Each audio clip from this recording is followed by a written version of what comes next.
بسم الله الرحمن الرحيم الحمد لله رب العالمين والصلاة والسلام على رسوله الكريم أما بعد.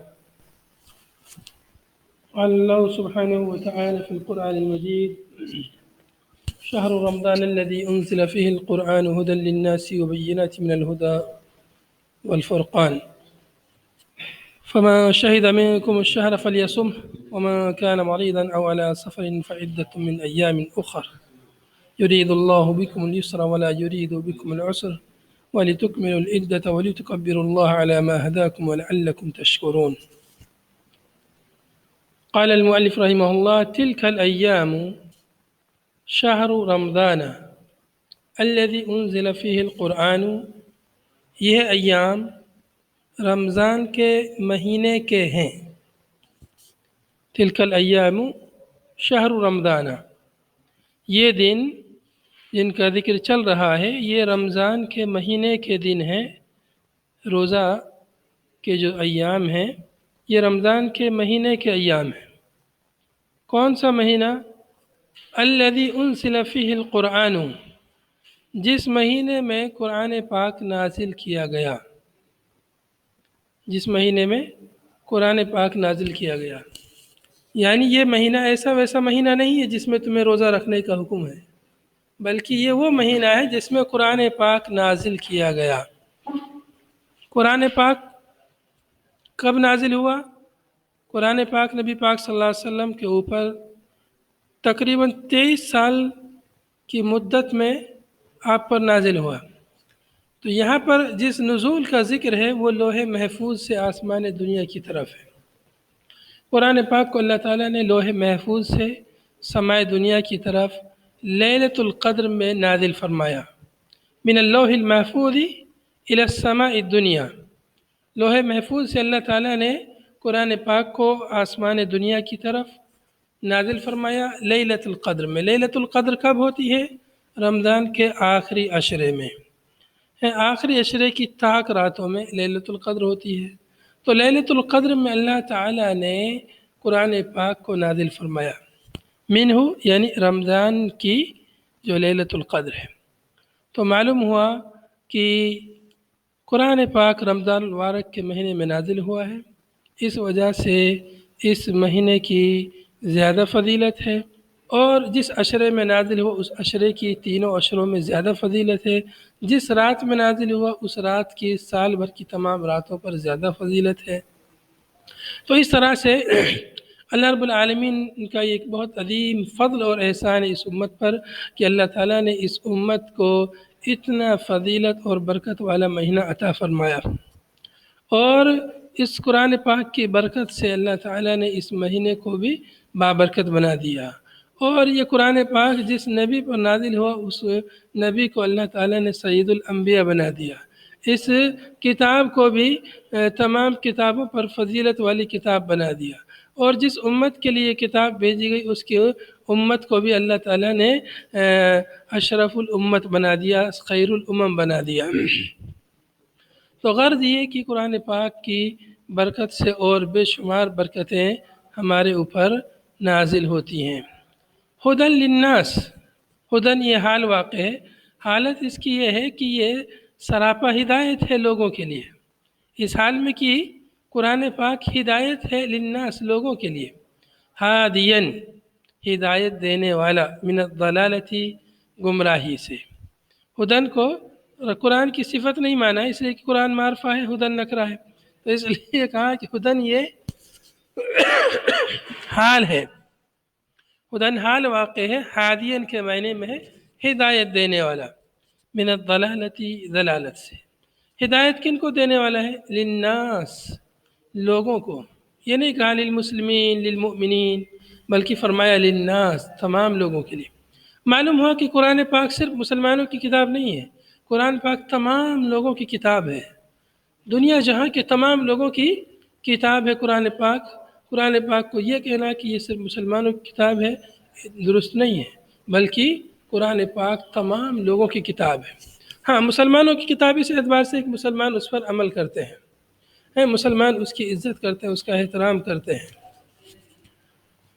وَبَيِّنَاتٍ مِّنَ الْهُدَى، بینات آیات واضحات.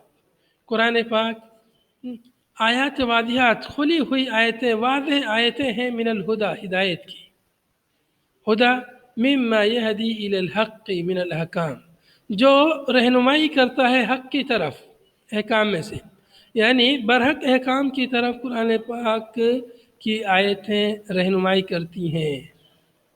ومن الفرقان، اور قرآن پاک کی آیتیں فرقان ہیں، یعنی تفریق کرنے والی، مما یفرق بین الحق والباطل، جو کہ تفریق کرنے والی ہیں حق اور باطل کے درمیان، حق اور باطل کے درمیان تمییز کرنے والی ہیں، جو امتیاز ہیں حق اور باطل کے درمیان۔ تو قرآن پاک کی آیتیں یہ حق کو بتلاتی ہیں، یہ چیز حق ہے، باطل کو بھی یاد کرتی ہیں، یہ چیز باطل ہے، تو حق اور باطل کے درمیان تمییز کرتی ہیں، تفریق کرتی ہیں۔ فمن شہد منکم الشہر، تو رمضان کی بات چل رہی تھی، فرمایا کہ فمن شہد منکم الشہر، چنانچہ جو شخص تم میں سے حاضر ہو رمضان کے مہینے میں، فمن شہد یعنی حضر منکم الشہر، جو شخص حاضر ہو تم میں سے الشہر مہینے میں، یعنی رمضان کے مہینے میں، یعنی جو بھی تم میں سے رمضان کا مہینہ پالے، جس کی زندگی میں بھی رمضان کا مہینہ آ جائے، فلیصم، چاہیے کہ وہ روزہ رکھے۔ ومن کان مریضا، اور البتہ جو شخص بیمار ہے، او علی سفرین، یا سفر پر ہے، مسافر ہے، اس کا مسئلہ الگ ہے، فعدۃ من ایام اخر، تو وہ اتنی ہی تعداد کے روزے دیگر ایام میں رکھ لے، دوسرے ایام میں۔ تو اللہ تعالیٰ نے رخصت دی ہے مریض کے لیے، مسافر کے لیے، ان پر واجب نہیں قرار دیا ہے کہ وہ لوگ جو ہے ہر حال میں وہ بھی روزہ رکھیں۔ اللہ رب العالمین نے رخصت دی ہے ان کے لیے اجازت دی ہے کہ وہ اپنے روزے بعد میں پورے کر لیں، اپنے روزوں کی قضا دیگر ایام میں رمضان کے بعد میں کر لیں۔ فعدۃ من ایام اخر تقدم مثلو، اس کے جیسے کلمہ پیچھے گزر چکا ہے۔ فعدۃ من ایام اخر، اتنی ہی تعداد کے روزے من ایام اخر دیگر ایام میں، دوسرے دنوں میں رکھ لے۔ وَقُرِّرَ، یہ فعدۃ من ایام اخر، یہ اس کو مکرر ذکر کیا ہے، پہلے بھی یہ بات گزر چکی ہے، ومن کان مریضا او علی سفر فعدۃ من ایام اخر، تو اس کو یہاں دوبارہ ذکر کیا ہے، کیوں؟ لئلا يتوہم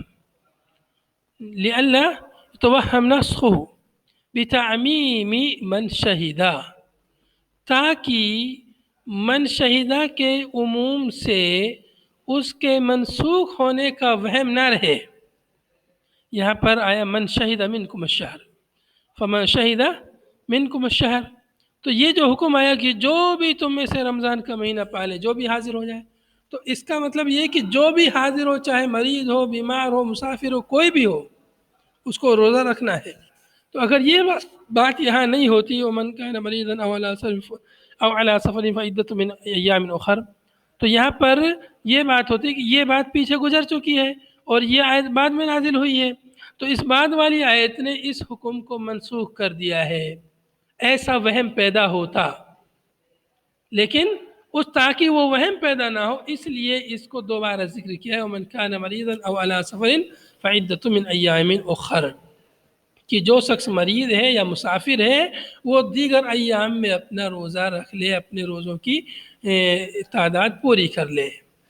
تو ایسا وہم پیدا ہوتا، اگر یہ جملہ یہاں دوبارہ نہیں آتا تو علماء کے درمیان اختلاف ہو جاتا اس آیت کو سمجھنے میں، اور لوگ کہتے ہیں کہ یہ ہر حال میں مریض کو اور مسافر کو روزہ رکھنا ہے۔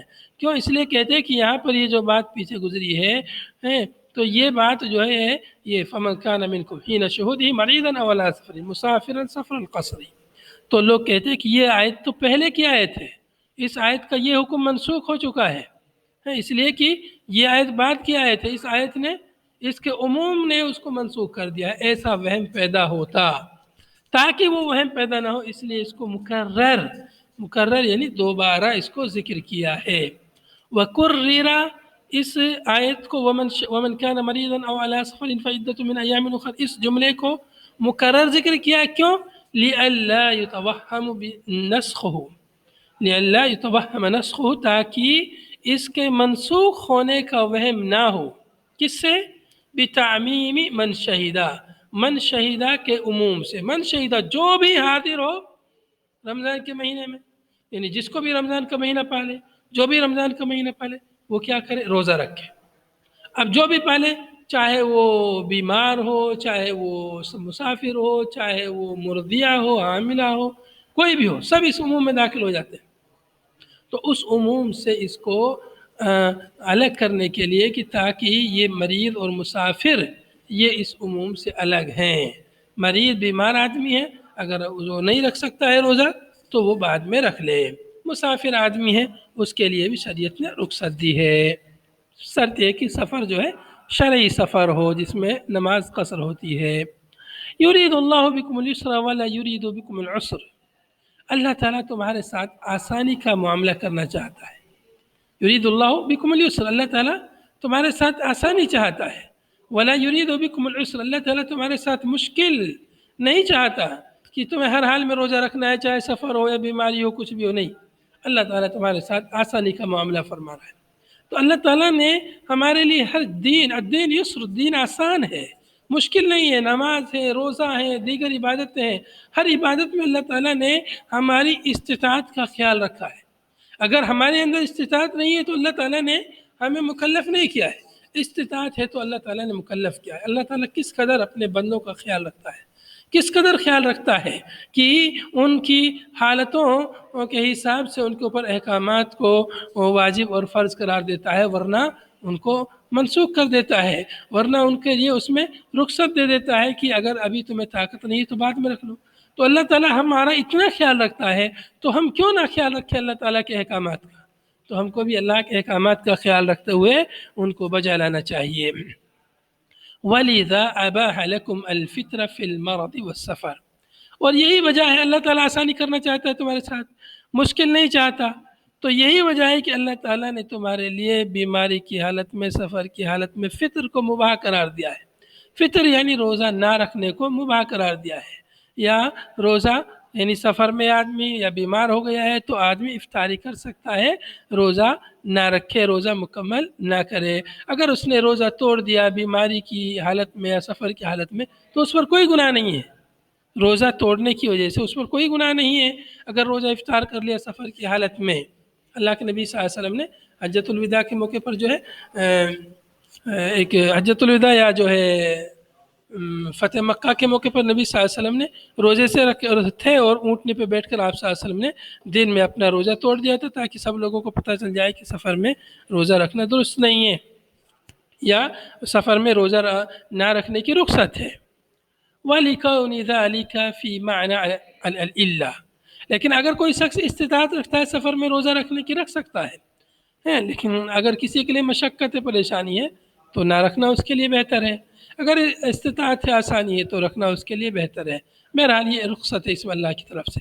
وَلِكَوْنِ ذَلِكَ فِي مَعْنَى الْإِلَّةِ أَيْضًا لِلْأَمْرِ بِالصَّوْمِ عُطِفَ عَلَيْهِ وَلِتُكْمِلُوا الْعِدَّةَ، اور یہاں پر یہ جو بات بیان کی گئی ہے دراصل یہ ہے کہ یہ جو جملہ ہے یرید اللہ بکم اليسر، یہ جملہ یعنی فعلیہ ہے، اور اگلا والا جملہ وَلِتُكْمِلُوا الْعِدَّةَ وَلِتُكَبِّرُوا اللَّهَ جملہ انشائیہ ہے۔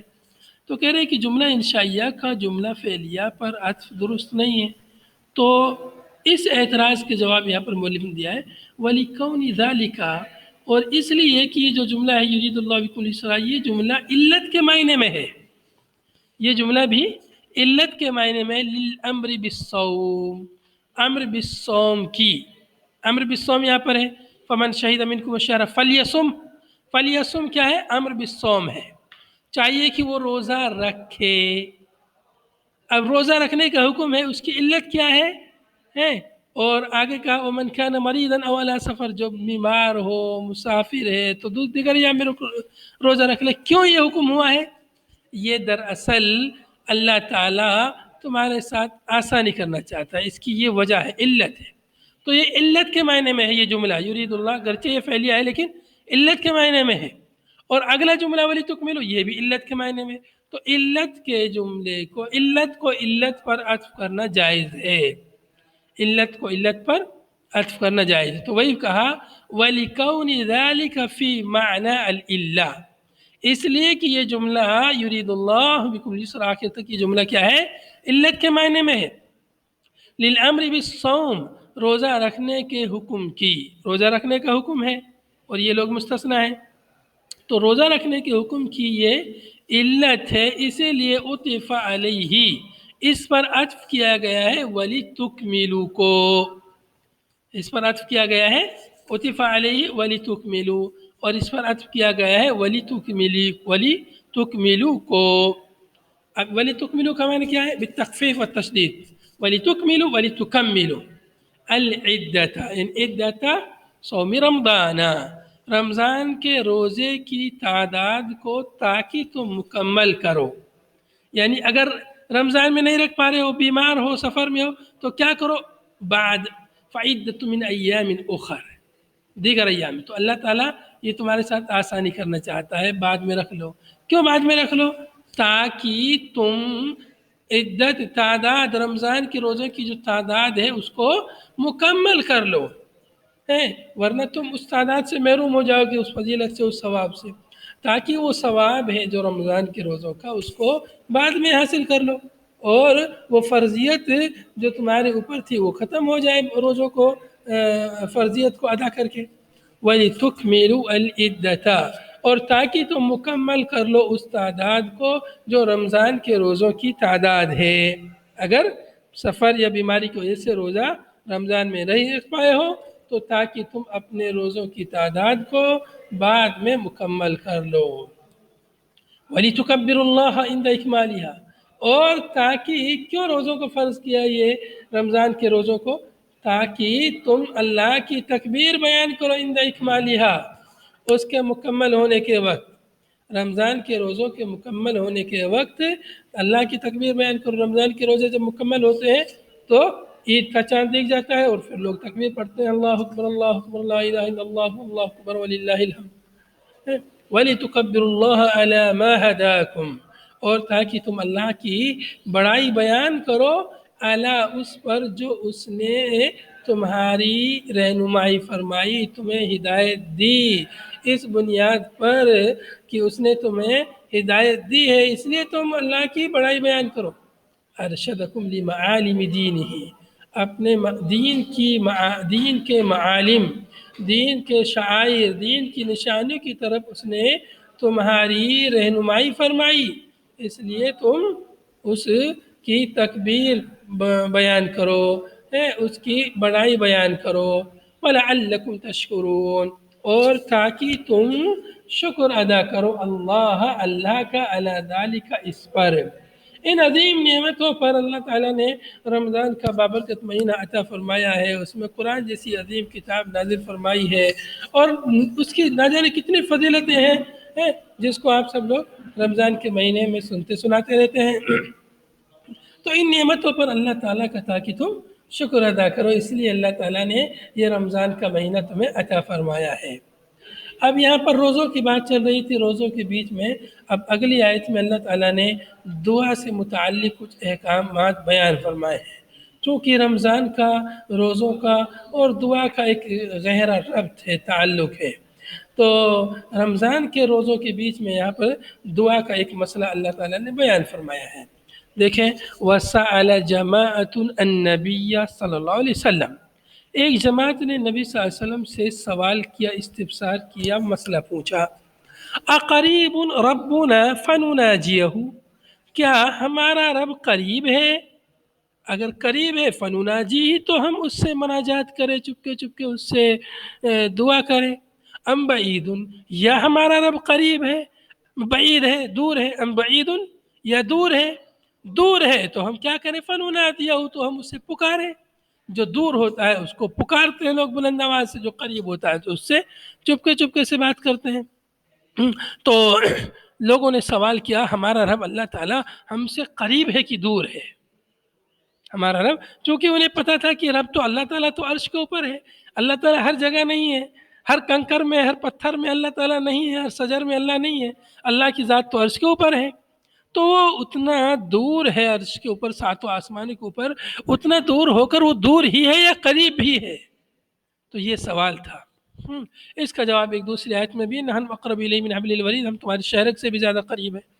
تو یہاں پر لوگوں کا جو استفسار تھا کہ ہماری دعائیں ہیں، اس کے لیے ہمیں دعاؤں کو بلند آواز سے کرنا چاہیے یا چپکے چپکے ہم اپنے رب کو پکاریں، تو ایسا لوگوں نے سوال کیا فنزل، تو یہ آیت کریمہ نازل ہوئی۔ تو گویا کہ اس آیت کا یہ شان نزول بن گیا، اس آیت کا وَإِذَا سَأَلَكَ اس کا شان نزول یعنی سبب نزول۔ اس آیت کے نازل ہونے کی وجہ کیا ہے، سبب کیا ہے، یہ اس کی وجہ ہے، یہ اس کا سبب ہے۔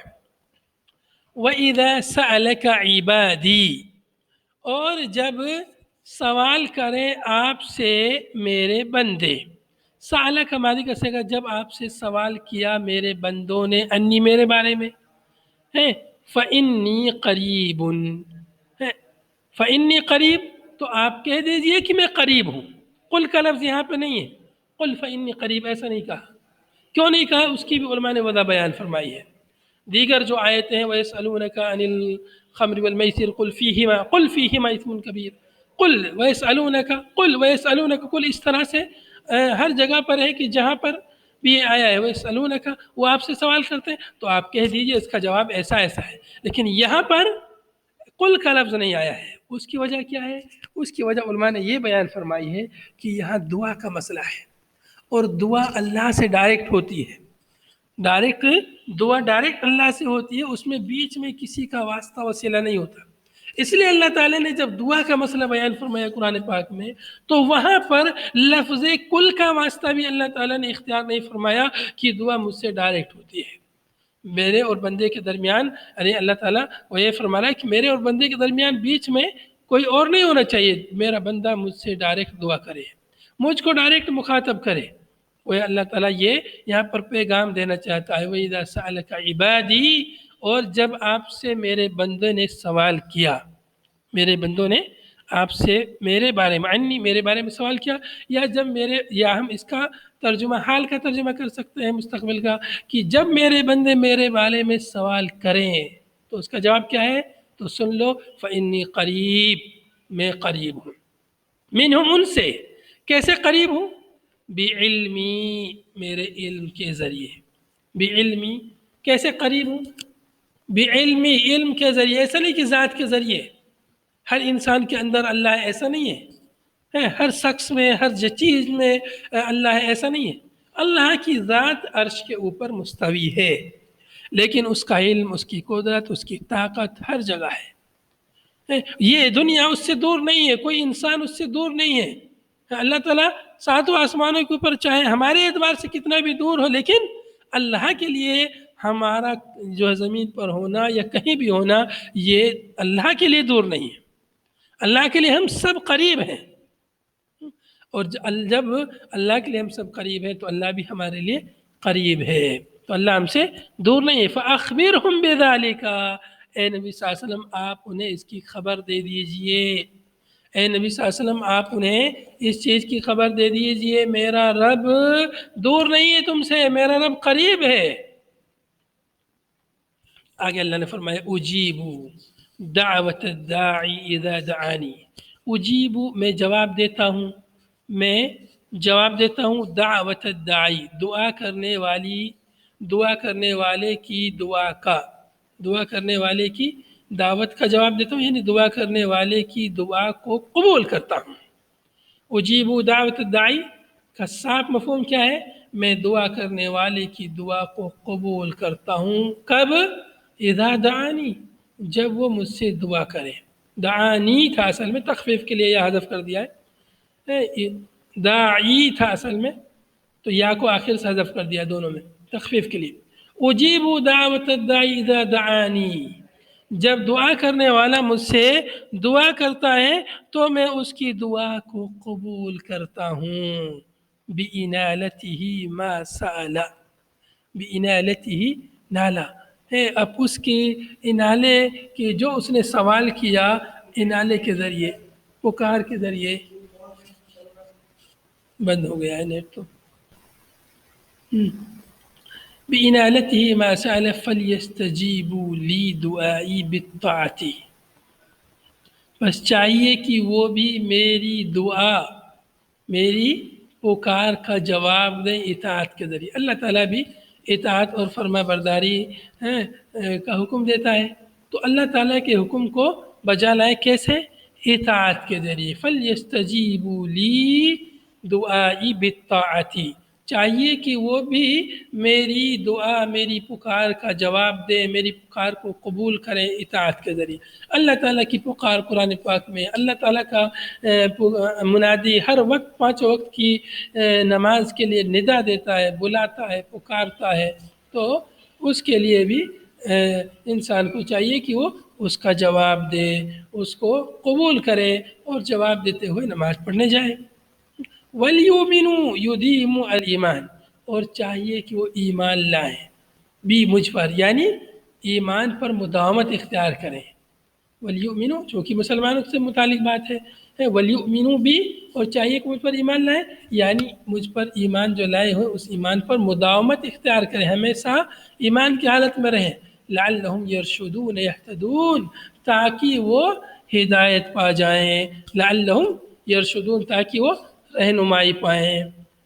تو اس آیت میں اللہ رب العالمین نے دعا کے تعلق سے اہم مسئلہ بیان فرمایا ہے، اور رمضان کے روزوں کے درمیان میں اس چیز کو بیان فرمایا، اس لیے کہ روزوں سے اس کا بہت گہرا تعلق ہے، اور اس میں کئی ایک اشکالات کا بھی جواب ہے جو مسلمانوں کے اندر ہیں۔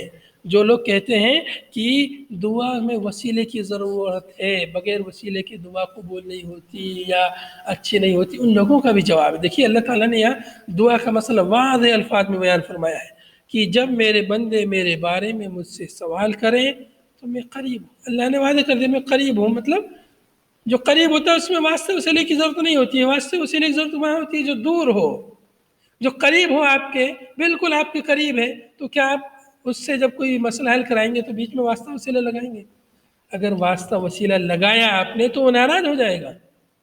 قریب ہے آپ سے، اس سے تعلقات ہے، پہچان ہے، وہ آپ کو پہچانتا ہے، آپ اس کو پہچانتے ہیں، اور پھر بیچ میں کسی اور کو لائیں گے تو ناراض ہو جائے گا۔ اس کو بیچ میں لانے کی کیا ضرورت تھی؟ کیا تو مجھے جانتا نہیں ہے؟ کیا میں آپ کو جانتا نہیں اچھے سے؟ پھر بیچ میں واسطہ وسیلہ لائے گا تو وہ ناراض ہو جائے گا۔ اس لیے واسطے وسیلے کی بیچ میں ضرورت نہیں ہوتی۔ تو اس مسئلے کا بھی اس میں جواب ہے، اور یہ بھی ہے کہ اللہ تعالیٰ نے فرمایا اجیب دعوت الداعی اذا دعانی، اور میں دعا کرنے والے کی دعا کو قبول کرتا ہوں جب وہ مجھ سے دعا کرتا ہے۔ یہ نہیں کہا کہ جب وہ مجھ سے یعنی جب وہ مجھ سے دعا کرے کسی واسطے وسیلے سے، ایسا نہیں فرمایا۔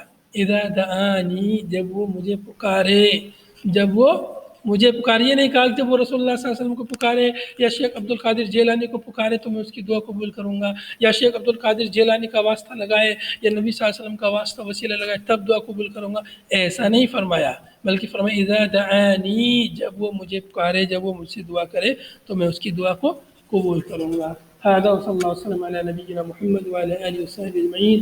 سبحانك اللهم وبحمدك نشهد أن لا إله إلا أنت نستغفرك ونتوب إليك. السلام عليكم ورحمة الله.